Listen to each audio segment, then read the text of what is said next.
Pesugihan kain kafan.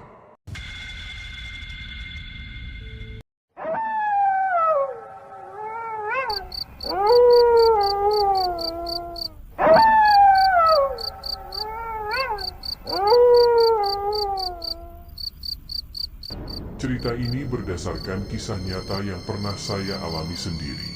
Nama-nama yang ada dalam cerita ini saya samarkan untuk kebaikan kita semua. Sebut saja saya Arif, saya tinggal di Kediri, Jawa Timur. Pada masa itu keadaan ekonomi keluargaku sedang dalam masa-masa yang susah, di mana untuk mencukupi kebutuhan hidup saja tidak mampu, ditambah lagi istriku yang sebentar lagi mau melahirkan anak pertama kami. Aku hanya pekerja kuli panggul di pasar dengan penghasilan tidak menentu, ditambah lagi saya tidak mendapatkan bantuan apa-apa dari pemerintah sebagai keluarga kurang mampu. Namun sudah hampir 2 minggu ini saya tidak memiliki penghasilan sama sekali, karena memang kondisi ekonomi warga di tempat saya tinggal belum memasuki masa panen dan berpengaruh ke daya beli masyarakat menjadi menurun, ditambah lagi persaingan ketat sesama kuli panggul di pasar semakin banyak. Malam itu saya pergi ke warung kopi langganan saya yang berada tidak jauh dari rumah saya. Kondisi warung sangat sepi, tidak seperti biasanya karena hujan dari siang sampai malam ini belum reda juga. Setelah sampai warung kopi saya langsung memesan. Lek, kopi hitam 1, sama rokoknya 1. Hutangmu rokok sudah 4 bungkus, kapan bayarnya? Uangnya mau saya pakai untuk belanja kebutuhan warung. Ucap Lek Sarju pemilik warung untuk menagih hutang saya. Iya Lek, minggu depan saya bayar. Ucap saya. Dalam hati berkata, Duh Gusti, saya harus mencari tambahan kemana lagi. tidak lama kemudian, terlihat ada seseorang dari kejauhan yang datang mendekat ke warung, dan setelah terlihat jelas orang itu adalah Mbah Jono. Mbah Jono bisa dikatakan salah satu tokoh desa di tempat tinggal saya. Mbah Jono berprofesi sebagai dukun dan sudah terkenal di mana-mana. Ju, buatkan kopi hitam pahit. Ucap Mbah Jono memesan kopi.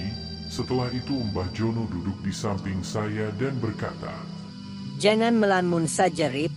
Nanti kesurupan lo. Kalau ada masalah, Mbok Yosini cerita sama Mbah. Saya pun bercerita tentang keadaan ekonomi saya yang serba kekurangan. Kemudian Mbah Jono menawari saya untuk mendapatkan kekayaan dengan cara instan. Kamu mau saya ajarkan untuk mencari pesugihan? Kalau benar berhasil, saya mau Mbah. Tapi resiko dosa ditanggung sendiri lo, Rip. Tidak apa-apa Mbah, asal berhasil. Ya wis, gini saja. Besok malam Jumat Wage kamu datang ke rumahku sambil membawa bunga macan kerah. Beli saja di pasar bunganya. Dan sebelum itu kamu harus puasa weton dulu dan tidak boleh tidur selama 1 hari 2 malam. Apakah kamu sanggup? Iya Mbah, sanggup.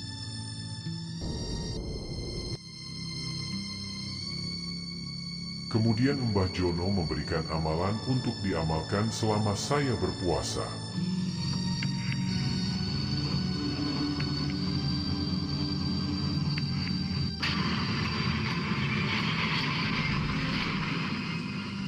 Tiba pada saatnya malam terakhir saya berpuasa.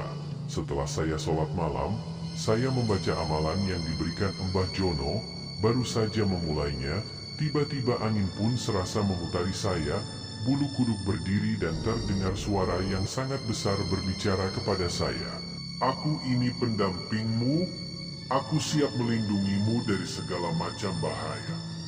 Dan seketika wujud asli dari suara itu perlahan terlihat. Sesosok macan berwarna putih berdiri di hadapan saya, setelah itu hilang tanpa jejak. Malam Jumat Wage pun tiba. Saya setelah maghrib bergegas untuk datang ke rumah Mbah Jono dengan diiringi rintik hujan. Saya berjalan di kegelapan malam sambil membawa bunga macan kerah. Sesampainya di sana, Mbah Jono menyambut saya. Ternyata kamu benar-benar nekat, Rip. Ya sudah, kalau kamu memang bertekad untuk itu, saya akan membantumu. Tapi ingat, dosa tanggung sendiri. Sanggup? Iya Mbah, sanggup. Mbah, pas waktu puasa di malam terakhir ada sesosok macan putih mendatangi saya dan berkata akan melindungi saya. Iarib itu untuk melindungi kamu nanti ketika melakukan ritual pesugihan.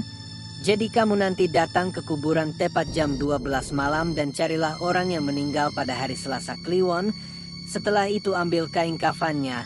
Ngambilnya jangan pakai tangan ya, tapi harus pakai mulut dengan menggigitnya. Semakin banyak yang kamu sobek makan akan semakin baik hasilnya. Nanti setelah sudah mendapatkan kain kafan itu, kamu datang kembali ke sini. Dan jangan lupa nanti bunga ini kamu pakai mandi dulu sebelum ke kuburan dan kamu harus kembali sebelum adzan subuh berkumandang. Setelah mandi dan tepat jam 12 malam, saya pergi ke kuburan dan mencari batu nisan yang tertulis Selasa Kliwon. Nah ini Selasa Kliwon, kuburannya nampak baru dan nampaknya ini adalah anak-anak, jadi sangat mudah. Kemudian, saya langsung menggali kuburan tersebut. Setelah sampai pada papan penutup, angin mulai bertiup kencang, suara anjing-anjing kampung bersahut-sahutan, bulu kuduk mulai berdiri, dan terdengar suara tertawa cekikikan, tetapi aku tidak menghiraukan itu semua. Dengan rasa takut saya membuka papan penutup itu, alangkah terkejutnya, mayat anak kecil itu seketika matanya mengeluarkan cahaya merah seakan tidak rela kain kafannya saya curi. Dengan penuh keberanian saya membuka mulut saya untuk menggigit kain kafan mayat itu, bau anyir menyeruak menusuk hidung. Tiba-tiba, mayat itu langsung mencekik saya dengan kuat, dan tidak disangka, macan putih pelindung tiba-tiba datang dan mencabik-cabik mayat itu. Seketika saya langsung merobek kain kafan itu dengan mulut saya.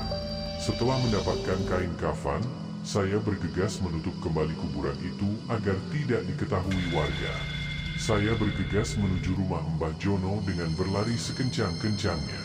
Mbah, saya sudah dapat kain itu. Wah wah wah, kamu nekat juga Rit. Ini kamu jadikan sebagai sumbu obor. Nanti setelah menyala akan datang pemilik kafan ini. Nanti sebutkan saja permintaanmu. Ingat gunakan seperlunya saja, jangan berlebihan. Setelah cukup untuk kebutuhanmu nanti kembalikan lagi ke pemiliknya loh. Setelah itu saya langsung pulang ke rumah.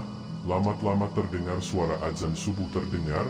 Setelah sampai saya langsung membersihkan badan dan tidur di samping istri saya, dan istri saya terbangun. Kamu ini keluyuran terus, bukannya mikir mencari tambahan untuk lahiran anak kita.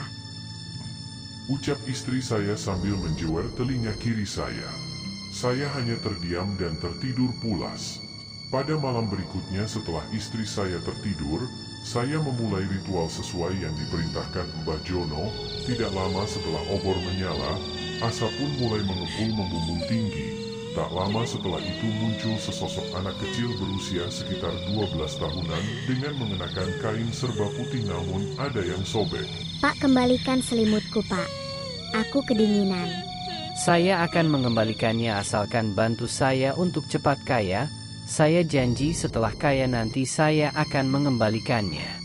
Obor saya matikan dan seketika itu sesosok anak kecil itu langsung lenyap juga. Keesokan harinya, saya berangkat menuju ke pasar. Tidak seperti biasanya, penghasilan hari itu cukup lumayan banyak dan begitu seterusnya sampai terkumpul cukup modal untuk membuka gilingan daging di pasar itu. Alhamdulillah, usaha penggilingan dari awal buka sangat ramai. Dan dari situ saya sudah bisa membangun rumah dan membuka beberapa cabang penggilingan daging. Dan anak pertama kami sudah lahiran dengan selamat. Namanya manusia selalu merasa kurang. Malam itu bertepatan pada malam Jumat Pon. Saya kembali menyalakan obor untuk meminta lagi. Tak lama kemudian anak itu muncul dan berkata, Pak, kapan selimutku kamu kembalikan? Saya kedinginan, Pak. Saya sudah membantu Bapak, mana janji Bapak? Ya nanti setelah ini saya kembalikan, tapi tolong bantu saya untuk kali ini saja, setelah ini saya kembalikan. Langsung saja obor saya matikan. Tak lama setelah malam itu, saya berhasil kembali 10 dam truk, dan usaha saya sangat lancar. Saya kembali menyalakan obor lagi untuk meminta sesuatu. Tak lama sosok itu muncul kembali. Pak, kembalikan, Pak. Setelah ini saya kembalikan. Setelah itu saya tiup obor untuk mematikannya, namun anehnya, api dari obor itu semakin membesar dan membakar gorden, dan semakin membesar hingga membakar rumah saya. Seketika itu saya langsung lari memanggil-manggil istri saya. Apesnya istri saya terlelap tidur hingga tidak menyadari kebakaran. Istri dan anak saya terpanggang dalam kobaran api beserta harta benda saya. Dasar manusia rakus. Kamu mempermainkan saya. Sekarang rasakan akibatnya. Seperti ada yang berbisik kepada saya. Setelah semua rata dengan tanah, tidak lama kemudian, salah satu sopir saya mendatangi saya dan mengatakan, Pak, semua unit mengalami kecelakaan beruntun dan terperosok ke jurang. 5 sopir tewas di tempat, Pak. Yang lainnya kritis, hanya saya yang luka ringan. Seketika saya langsung lemas. Belum berhenti di situ saja, kabar tidak mengenakan datang dari penggilingan daging, bahwa semua cabang penggilingan daging milik saya ludes terbakar. Seketika itu saya langsung pingsan. Setelah tersadar dari pingsan, saya sudah berada di rumah Mbah Jono. Cah bagus Arif, dulu kamu sudah saya kasih tahu, gunakan secukupnya saja, setelah cukup ya kembalikan, kalau tidak ya begini jadinya. Saya hanya terdiam meratapi semuanya, kehilangan anak, istri beserta harta benda. Pesanku untuk semua penonton, jangan sekali-sekali mencari pesugihan, karena kekayaan dari pesugihan tidak akan bertahan lama. Sekian cerita dari saya, kisah horor misteri.